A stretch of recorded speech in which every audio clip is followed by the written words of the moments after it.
Assalamualaikum warahmatullahi wabarakatuh. Saya Renata Khairunisa, NPM 2271415. Di sini saya akan menyampaikan beberapa materi mata kuliah pertanian perkotaan yang sudah disampaikan. Yang pertama yaitu vertical gardening. Mengapa harus menggunakan vertical gardening? Yang pertama, vertical gardening dapat menambah nilai estetika, kemudian menambah nilai kesehatan pada jasmani serta dapat mengurangi stres. Yang ketiga, dapat memberikan kualitas baik terhadap udara di dalam ruangan. Dan yang keempat, dapat membuat keberlanjutan bumi menjadi lebih hijau. Materi yang selanjutnya merupakan memproduksi sayuran dengan teknik indoor farming. Hal-hal yang menyebabkan harus adanya teknik produksi sayuran secara indoor farming ini, yang pertama merupakan laju pertumbuhan populasi manusia akan menyebabkan kebutuhan makanan juga meningkat. Yang kedua, prediksi di tahun 2050 populasi manusia mencapai 9,7 miliar. Dan yang ketiga, makin lama lahan pertanian makin berkurang atau sempit. Kemudian ada tantangan perubahan iklim dan cuaca ekstrim, terjadinya degradasi lahan, kekeringan dan urbanisasi. Kemudian dibutuhkannya alternatif dan inovasi dalam bidang pertanian untuk menunjukkan keberlanjutan.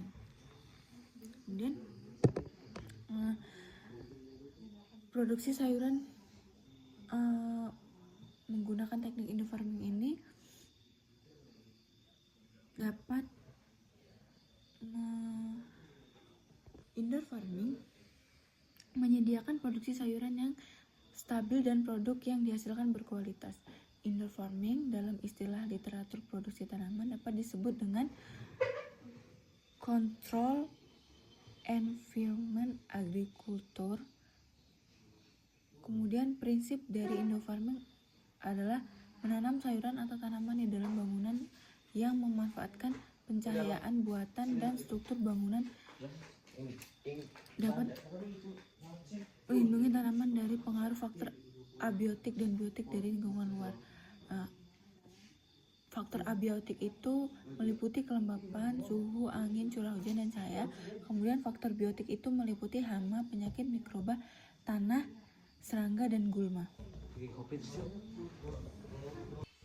Faktor-faktor yang mempengaruhi kemampuan tanaman dapat tumbuh di dalam ruangan, yang pertama adalah cahaya. Kemudian yang kedua, suhu. Suhu yang diatur di dalam indoor farming mengikuti suhu optimum tumbuhan atau jenis tanaman yang digunakan. Contohnya itu selada dapat tumbuh optimal pada suhu 15-25 derajat Celcius. Kemudian yang ketiga ada kelembapan. Sama seperti suhu, faktor kelembapan setiap jenis tanaman juga berbeda-beda. Contohnya pada tanaman selada itu kelembapan yang dibutuhkan itu sekitar 40-60%. Kemudian karbon dioksida. Dalam indoor farming, konsentrasi karbon dioksida CO2 membutuhkan sekitar 1000-1200 mol. Konsentrasi karbon dioksida meningkatkan kandungan flavonoid dan asam sulfik pada selada merah. Kemudian yang keempat ada photoperiod. Durasi pencahayaan lampu yang dibutuhkan pada teknik indoor farming ini adalah 16 jam per hari.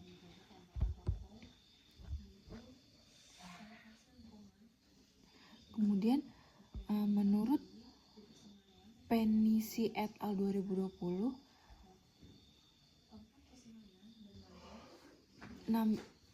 pencahayaan lampu 16 jam per hari memberikan hasil terbaik pada biomasa segar dan efisiensi penggunaan energi pada tanaman selada, sawi putih, kemangi, dan arugula. Kemudian langkah selanjutnya merupakan persiapan media tumbuh, penanaman, dan pemeliharaan. Yang dilakukan pertama kali saat akan melakukan metode indoor farming ini, yang pertama adalah menyiapkan bahan persemaian. Pemurnian benih yang digunakan itu sekitar 95% dan daya kecambah 80%. Kemudian semai benih sebanyak 120 dari jumlah lubang semai sebagai cadangan jika ada benih yang tidak tumbuh dan bibit mati. Kemudian menyiapkan media persemaian berupa rock wool. Kemudian langkah selanjutnya yang harus dilakukan adalah menempatkan bahan persemaian tanaman dalam keadaan selalu lembab, kemudian melakukan sanitasi lingkungan persemaian, kemudian menunggu benih di persemaian hingga umur 12 hari.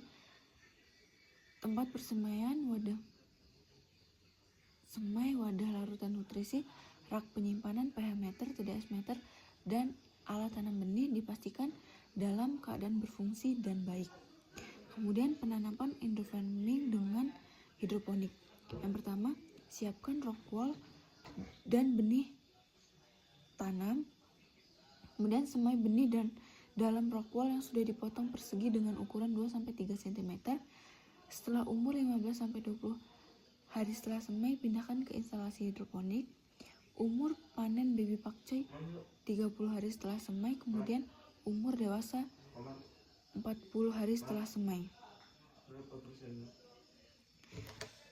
Persemaian media tumbuh, penanaman, dan pemeliharaan. Pemeliharaan instalasi dilakukan dengan selalu melakukan cek rutin terhadap instalasi hidroponik yang digunakan, cek ketersediaan air dan nutrisi pada tanaman. Kemudian pemeliharaan tanaman. Pemeliharaan tanaman dilakukan dengan cara perawatan dan pembuangan pada bagian tanaman yang kering atau mati, mengecek tanaman apakah ada hama dan penyakit yang menyerang, kemudian lakukan pengendalian terhadap serangan hama dan penyakit yang terjadi. Berikut merupakan paparan materi dari saya. Saya ucapkan terima kasih. Wassalamualaikum warahmatullahi wabarakatuh. Kemudian materi selanjutnya merupakan memproduksi sayuran dengan teknik indoor farming. Jadi vertikultur ini merupakan alternatif yang dapat digunakan untuk tetap dilakukannya pertanian di lahan perkotaan. Jadi memang di perkotaan ini lahan untuk kegiatan bertanian ini memang sudah sangat sedikit. Kemudian urban farming ini muncullah vertikultur yang dapat digunakan sebagai alternatif. Vertikultur ini memang sudah banyak dilakukan di Indonesia. Vertikultur ini memang sangat mudah dilakukan karena alat-alat yang digunakan itu memang sangat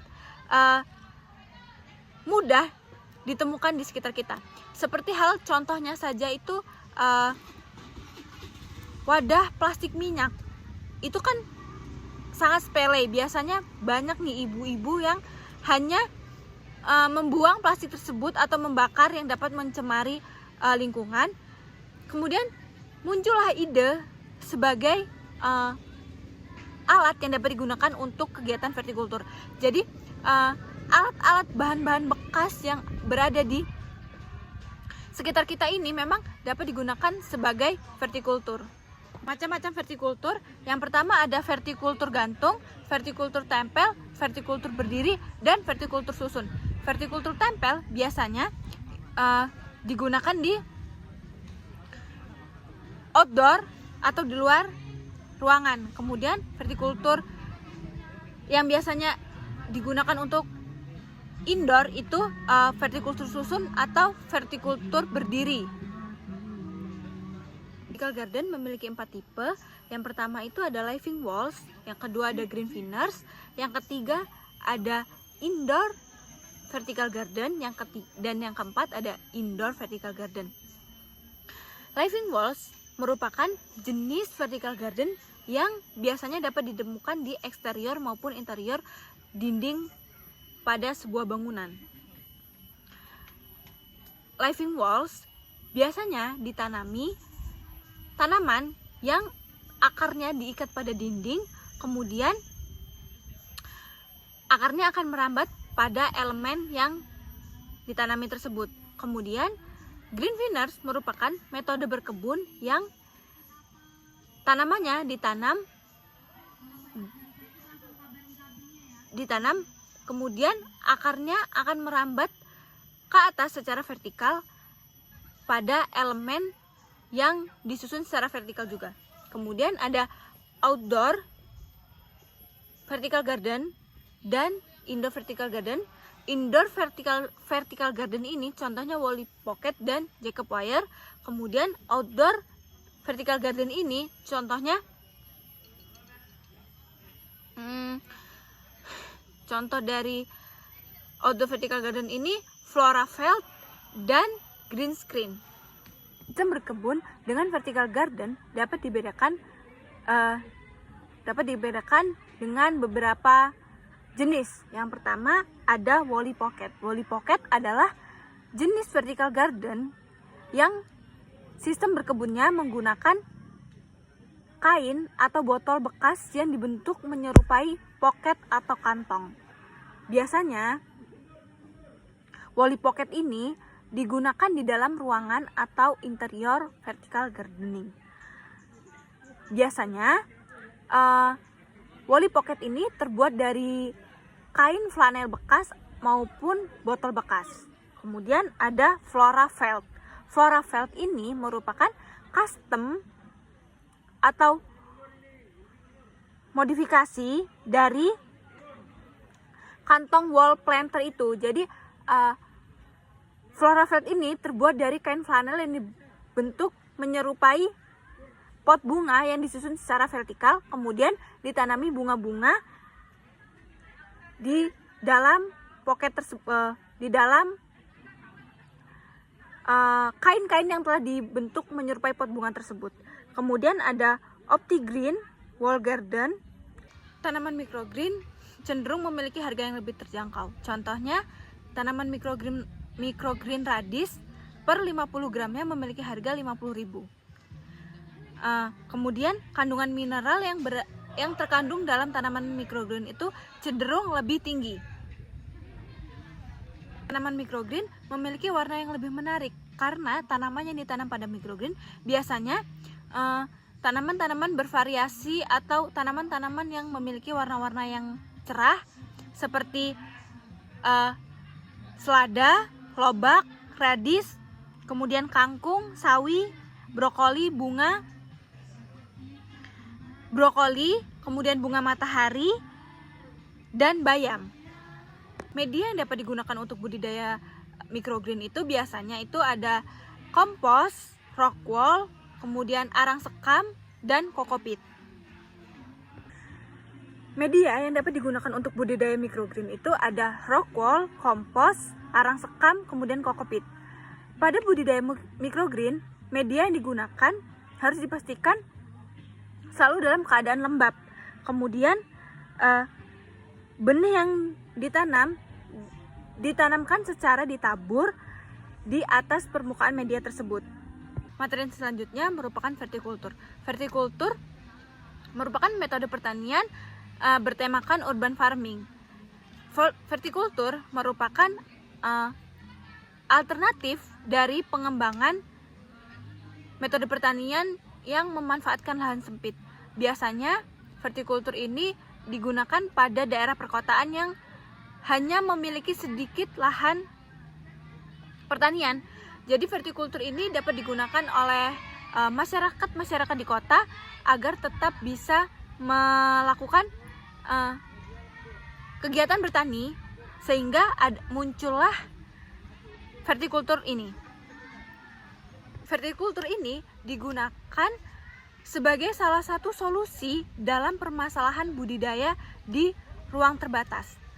Vertikultur ini dapat digunakan menggunakan alat-alat seadanya yang berada di sekitar kita. Kemudian vertikultur ini dapat digunakan pada skala komersial maupun skala mandiri. Selain itu, vertikultur ini juga dapat digunakan sebagai skala estetika, atau biasanya vertikultur ini digunakan untuk menambah nilai keindahan pada suatu ruang terbatas tersebut. Kemudian prinsip vertikultur yang pertama ada konsep urban farming yang digunakan, yakni biasanya hidroponik. Metode vertikultur pada dasarnya merupakan teknik penanaman bertingkat dari bawah ke atas. Metode vertikultur pada dasarnya merupakan proses penanaman atau metode penanaman yang dilakukan dari bawah ke atas. Jadi metode penanamannya dilakukan secara bertingkat dari bawah ke atas secara vertikal, seperti itu. Kemudian vertikultur biasanya menggunakan media berupa tanah maupun tanpa media. Vertikultur tanpa media itu biasanya menggunakan air sebagai nutrisinya. Air tersebut dialirkan dari bawah ke atas menggunakan pompa atau alat yang sudah dirancang untuk menyampaikan nutrisi tersebut, menyampaikan nutrisi dari tanaman yang ada di bawah sampai ke atas, seperti itu. Kemudian budidaya vertikultur ini dapat dibudidayakan secara tersusun maupun berdiri. Tersusun itu dapat dilakukan secara seperti ini. Di sini. Kemudian kalau berdiri itu biasanya menggunakan paralon atau tabung yang sudah disusun secara berdiri, kemudian diberi lubang sebagai tempat tumbuh tanaman tersebut. Kemudian jika kalian pernah menemukan botol yang digantung-gantung kemudian terdapat bunga, itu juga merupakan salah satu contoh vertikultur yang dapat digunakan. Jadi vertikultur itu bisa digunakan untuk tanaman sayuran maupun tanaman hias, macam-macam alat yang dapat digunakan pada kegiatan vertikultur ini ada ember bekas, kemudian botol bekas, wadah minyak bekas, kemudian talang dan pipa. Syarat-syarat tanaman yang dapat dijadikan sebagai tanaman vertikultur itu biasanya tanaman yang kuat dan mudah dipindah-pindahkan, kemudian tanaman yang bernilai ekonomis tinggi sesuai kebutuhan, kemudian berumur singkat dan pendek. Tanaman yang dapat dijadikan sebagai tanaman vertikultur itu ada bayam, kangkung, sawi, selada, kemangi, ceri, stroberi, tomat, seperti itu. Jadi tanaman yang dapat digunakan pada kegiatan vertikultur ini tanaman yang mudah dipindahkan kemana saja, kemudian tanaman yang berumur singkat atau pendek. Jika tanaman tersebut berumur panjang, maka vertikultur tersebut akan mengurangi nilai estetikanya. Bisa saja menggunakan tanaman yang berumur panjang, tetapi tanaman vertikultur tersebut akan susah mengalami nilai ekonomis yang tinggi. Menurut beberapa penelitian yang telah saya baca, media tanam yang paling baik digunakan untuk kegiatan vertikultur adalah media tanah.